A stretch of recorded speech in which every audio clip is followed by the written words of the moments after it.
Hi, I'm Hazel, and this is a guide to the Queen Azshara raid boss in the Eternal Palace on normal and heroic difficulty.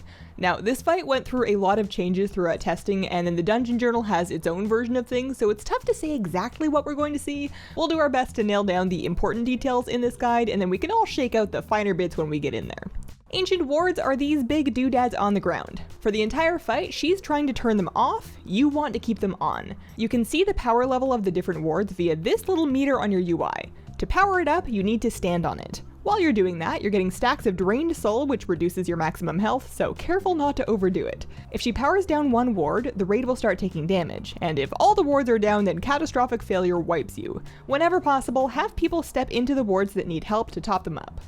In Phase 1, we fight a pair of Cursed Lover mini-bosses and the occasional Hulk ad, while Queen Azshara pops in a few mechanics of her own. The Hulks will spawn in, beeline for an ancient ward, and then try to deplete it with Ground Pound. Swap to and kill those right away to save your precious ward energy. You can CC these guys once before they become immune, so pick a good one and time it wisely. Interrupting a Ground Pound with a long stun is a safe bet. Athanel and Cyrenius are the Cursed Lovers, and they cannot make up their mind. They'll swap between Painful Memories and Longing. During Painful Memories, you need to keep them out of line of sight of each other, and for Longing, tank them within line of sight of each other. If you don't, they'll get Torment and do wild damage. Torment also kicks in when one dies, so kill them as close together as you can. Both will sometimes spawn Cursed Heart pools underneath them. Keep them off the ward so that those stay clean, and otherwise just don't step on the pools. Athanel throws out lightning orbs that bounce a few times, so dodge those. She'll cast Chain Lightning, which can be kicked, so do that. For her tank, she'll stack up Cold Blast debuffs. Tank swap the lovers at 3 stacks, otherwise you'll get frozen. Cyrenius has his own tank debuff, which is fine since we're already swapping. His only other thing is Charged Spear, which will target a player and then do a line attack. Everyone needs to get out of that line to avoid taking extra damage. Meanwhile, Azshara cannot be damaged, but she can harass us with mechanics. Drain Ancient Ward does exactly what it says. You can't prevent it, but you can charge the ward back up, so keep an eye on it and then give it a little extra love. Beckon will target ranged and force them to walk towards the center of the room. If they make it there, they get trapped in a bubble which needs to be DPS'd off. If you are close to the edge when Beckon happens, you won't make it to the middle, so keep an eye on your timers and stay near the edges to avoid getting bubbled when Beckon is about to happen. She'll spawn in Arcane Orbs, which explode for raid damage after 20 seconds. You can reduce the blast by standing in the orbs to soak them. This'll hurt, so be careful, but it's gotta be done. After the lovers die, it's time for the first intermission. New Arcane Orbs spawn in, and they need to be absorbed completely to end the intermission. Meanwhile, Azshara's enacting Queen's Decrees that you need to deal with. Disobeying your decree will give you a sanction dot that can stack, so behave. The decrees require you to follow a rule, such as stack, don't stack, soak orbs, don't soak orbs, keep moving, or stand still. On normal, you get 1 decree, and on heroic, you will get 2. Boss mod add-ons should make it easier to see who has what decrees, so you can figure out how to soak orbs without breaking everybody's rules. After the orbs are all dealt with, it's time for Phase 2. The center ward activates, and this one is a ward of power. We want to turn this one off while Azshara wants it on. The more power it has, the harder everything that we're fighting will hit. You can prevent the ward from getting powered by doing mechanics correctly, and you can power it down by standing in it. It's just a reverse ancient ward.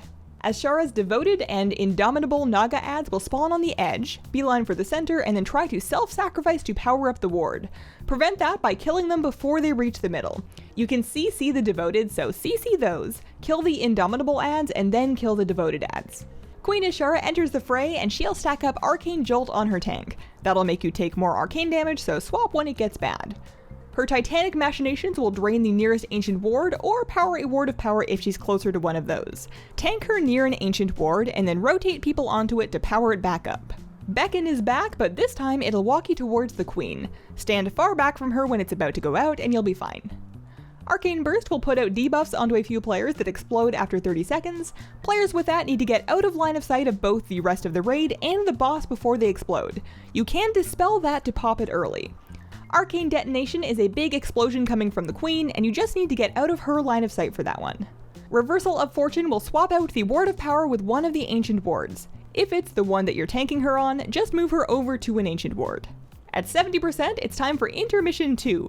On paper, it's the same as Intermission 1, although paper also says something about ads, so who knows. Soak up the Arcane Orbs to get into Phase 3. In this phase, it's phase 2 again, but with different and more complicated ads. The Queen's Beacon also gets upgraded with Jealousy, so in addition to getting away from her before Beacon, also make sure you've got 8 yards of space from other players. On Heroic, Reversal of Fortune gets upgraded to Greater Reversal at this point, which flips the status of every ward instead of just one. Again, just move the boss so that she is on an Ancient ward and not a Ward of Power. We got new ads. They will spawn on the wards and try to power the Ancient ones down and the Power ones up. Nobody is on our side with those. Kill the ads while surviving their mechanics to get that to stop. The Myrmidon ads cast a charged spear, which targets a player and throws a spear at them, Cyrano style. You'll need to get behind the other ad so that she eats it, and make sure you have an otherwise clear line between you and the Myrmidon. The Tide Mistresses do a static shock, which targets a few people with an 8-yard pulsing AoE, get out with that. They cast Chain Lightning, which can be interrupted and will at some point get Crystalline Shield. Hit that with the Charged Spear from the Myrmidon. That does raid damage to anyone in line of sight of the Tide Mistress when the shield breaks, so get out of line if you can. After those ads die, it's time for Stage 4. It seems like the ads are done, and Azshara's sheet of mechanics mostly continues. We get a few new things to deal with. She swaps out Arcane Jolt for Void Touched, so just a new tank swap mechanic. That is a 30-second debuff, so just tank swap every 30 seconds once it drops off. It stacks up a healing reduction, so definitely don't take more than you need to.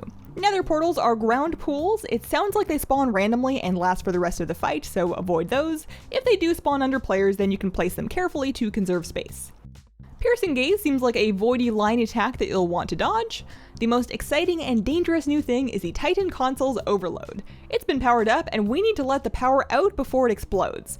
Clicking on the console will release some energy, doing raid damage and a randomly selected extra effect.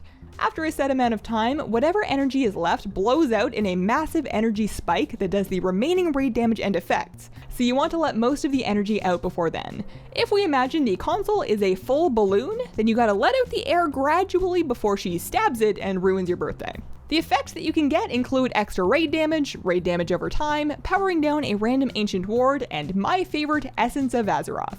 That one dooms a random player to die after 40 seconds, but makes them crazy strong until then. 40 seconds is forever, and after it kills you, you get a free snack break, so what's not to like? I mean, I guess you can get a battle res, but it's the end of the fight, those are most likely long gone. I don't know your raid. As for Heroic, there are not any new mechanics, just buffed up existing ones that we've seen already. Greater Reversal of Fortune, Double Decrees, that kind of thing. You got this, I believe. And that is Queen Azshara in the Eternal Palace. Thank you for watching and have a wonderful, wonderful day. Bye!